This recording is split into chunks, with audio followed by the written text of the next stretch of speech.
कोई घपला है, कोई ना कोई कमी। ये काफी सालों से लोगों को लग रहा है,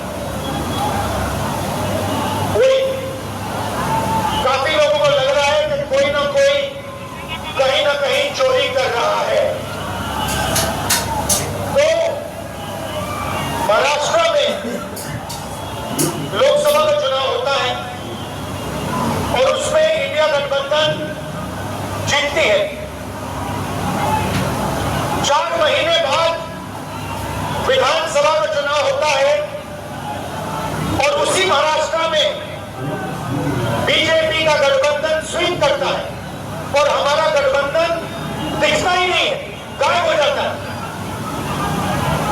हमने जांच की तो पता लगा कि 1 करोड़ नए वोटर लोकसभा चुनाव के बाद 4 महीने में इलेक्शन कमीशन ने जादू से पैदा कर दिए और जहां भी बीजेपी जीती है, जहां भी नए वोटर आए थे, वहां बीजेपी जीती है।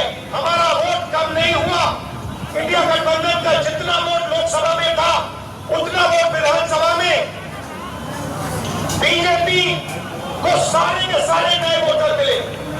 तो हमें शक हुआ, हमने इलेक्शन कमीशन से कहा कि ये आप हमें समझाइए कि 1 करोड़ वोटर कहां से आए, कौन है।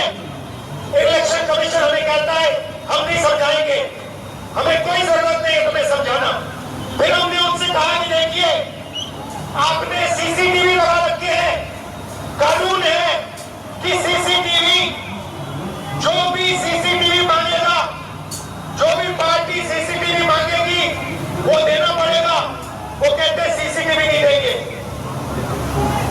फिर हमने कहा देखिए वोटर लिस्ट दीजिए, हमें बताइए, हमें पता लगाना है ये कौन है। कहते हैं इलेक्ट्रॉनिक वोटर लिस्ट नहीं देंगे। फिर हमने कहा कि हम थोड़ी गहराई से पता लगाते हैं। कर्नाटक में हमने एक लोकसभा चुनी, बेंगलोर सेंट्रल लोकसभा, और वहां पे एक विधानसभा में हमने वोटर लिस्ट को, जो कागज की वोटर लिस्ट होती है 60 फुट कागज, उसको हमने एक एक करके छांट कर 4 महीने लगे। हमने एक वोटर का चेहरा दूसरे चेहरे से मिलाया, एक वोटर का एड्रेस दूसरे वोटर से, और हमने पता लगाया, सच्चाई निकाली। भाइयों बहनों, बेंगलोर सेंट्रल का जो चुनाव हुआ, बेंगलोर सेंट्रल में जो लोकसभा का चुनाव हुआ, वो चोरी का चुनाव था।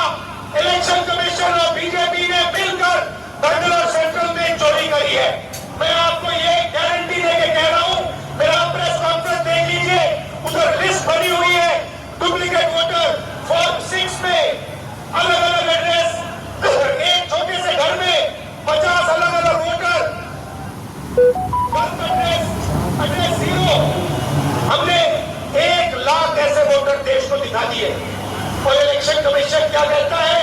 इलेक्शन कमीशन मुझे कहता है आप एफिडेविट दीजिए, मुझसे एफिडेविट मांगता है, मगर जब अनुराग ठाकुर वही बात कहता है जो मैं कह रहा हूं,